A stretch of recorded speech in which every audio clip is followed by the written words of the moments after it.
The Watergate scandal was a 1972 break-in at the Democratic National Committee headquarters at the Watergate Hotel in Washington, D.C. by members of Richard Nixon's administration and the resulting cover-up which led to the resignation of the president.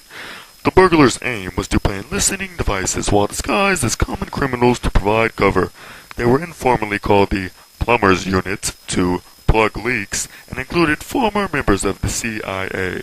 Though then-President Nixon had endured 2 years of mounting political embarrassments, the court ordered release in August 1974 of a smoking gun tape about the burglaries, brought with it the prospect of certain impeachment for Nixon. He resigned only 4 days later, on August 9, 1974, making him the only U.S. president to have resigned from office. Test your might. Test your might. Test your might. Test your might.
Hello, I'm Josh Reiner, and today we have with us a very special guest who goes by the name of Deep Throat. Say hi, Deep Throat.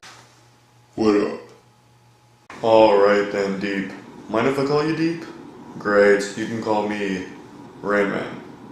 Alrighty then. Now, exactly when did this burglary take place? Break-in actually took place around 2 a.m. on June 17th, 1972. Now, Mr. Throat, can you give me a timeline of events that happened after the break-in? Now, the people involved in the incident was H.R. Haldeman, Chief of Staff, John Ehrlichman, Chief Domestic Advisor, John N. Mitchell, Attorney General, and John W. Dean III, Presidential Counsel. Now, the leader of the group was a man known as James McCord, a former CIA agent and security coordinator for a group known as the Committee to Re-elect the President, aka CRP. There was also Bob Woodward and Carl Bernstein of the Washington Post. And there was John Sirica, presiding judge at the trial of the burglars. Anyways, like I said before, the burglary took place on June 17, 1972. After the burglars were indicted in September of 1972, the CRP paid nearly $450,000 to keep silence. The trial started in January 1973 under Judge John CHA-CHEA, but on March 20th, before the burglars were scheduled to be sentenced, James McCord sent a letter to CHA-CHEA and said that he had lied under oath. Also hinted that powerful members of the Nixon administration were involved in the burglary. Then on April 30th, 1973, Nixon dismissed White House counsel John Dean and announced the resignations of Haldeman and Ehrlichman. Despite the president's denial of trying to cover up the situation, in May 1973, the Senate began its own investigation of Watergate. John Dean was the first person to snitch on President Nixon after he gave 30 hours of testimony and declared that Nixon had been deeply involved in the cover-up. The second person to snitch was Alexander Butterfield, presidential aide, who said that the president's conversations had been recorded. Then in October of 1973, Archibald Cox took President Nixon to court in order to obtain the tapes. And in March of 1974, the grand jury indicted 7 presidential aides on charges of conspiracy, obstruction of justice, and perjury. Shortly after, on July 24, 1974, the High Court ruled unanimously that the president surrendered the tapes. Then 3 days later, on July 27th, the committee approved 3 articles of impeachment.